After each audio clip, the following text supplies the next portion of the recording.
Hey everybody, it's your girl Keisha again, the credit lady, coming to you with another video with all the tea on credit. And today we're going to talk about stopping collections in their tracks from the very beginning before they ever hit your credit report. And then we're going to talk about evictions. So let's get right into it. Okay. Have you ever received mail and you dread opening it because you know it has that little red notice and you know it's a bill or a bill collector? Listen, honey, and fellas, you must open that mail. Okay. It'll go a little something like this. Unless you notify this office within 30 days after receiving this notice that you dispute the validity of this debt or any portion thereof, this office will assume this debt is valid. If you notify this office in writing within 30 days from receiving this notice that you dispute the validity of this debt or any portion thereof, the office will obtain verification of the debt or obtain a copy of a judgment and mail it to you, etc. The law states that a creditor, collector, whoever, must notify you in writing prior to putting derogatory items on your credit report. And that is what this letter is. It's a dunning letter letting you know that if you don't do something, okay, you got to have action. If you don't do something, we're going to put this on your credit report. Okay, so you must open that mail, and then you must send them a debt validation letter where you tell them, I'm disputing this debt. So they must prove to you, okay, in writing with your signature that this account was yours. And unless they do that or can do that, they cannot put that account on your credit report. 9 times out of 10, if you respond to a dunning letter, you are going to stop that collections in its track, okay? That is how you stop them before they diminish your credit report. You must send a debt validation letter. Again, you can do this all yourself. I'd be happy to do it for you. Just email me at thecreditlady100@gmail.com. But you must act, okay? Let's move right along to evictions.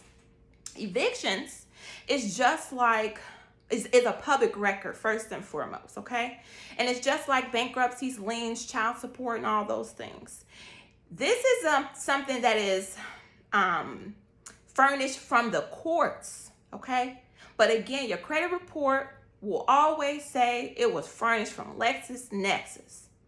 Sometimes it's furnished from other third-party bureaus, but it'll be something to that nature. One of the smaller bureaus will furnish that information.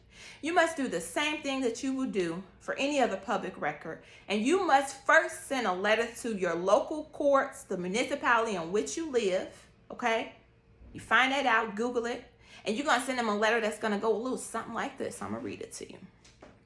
To whom it may concern, my name is, fill in your name, and I am inquiring to know the procedure in which the courts release information to third-party agencies such as LexisNexis, etc., and the 3 major credit bureaus. Besides the procedures in which you may or may not release info, please can you tell me in detail and in writing and on court letterhead if the courts confirm and or verify any personal identifiable information with third parties.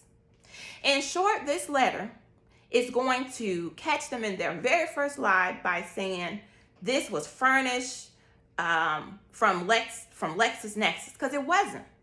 As you know, to be evicted, it must be done in court, okay? And the court has to be the furnisher of information per the law. That is the furnisher. So if the furnisher does not provide them identifiable information, how can you say that this is verified? You're going to fight this account with a 609 letter directly to the bureaus, and you're going to get it removed, okay? And don't ever give up. You keep fighting. They're going to scare you and tell you it's validated and all. You keep fighting. You do not stop fighting, okay? And then these accounts, they're going to come off. I'm telling you, they're going to come off. Don't ever give up.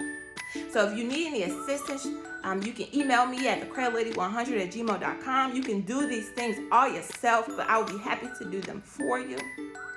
Good luck in your credit endeavors. Thank you so much for joining me today with all the tea on credit. You guys have a great day.